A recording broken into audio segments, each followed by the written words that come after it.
To change pointer color for better visibility on Samsung Galaxy S24 Ultra, swipe down to the top of the screen and then tap setting icon.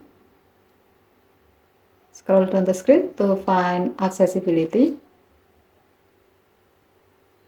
Tap accessibility and then tap vision enhancement. Scroll down the screen. Under size and zoom section, tap pointer size and color. Next, under pointer color section, select the desired color you like to use for the pointer. As you are selecting a color, you can see how the pointer will look like in the preview. So you can easily find the right color that fit with your need.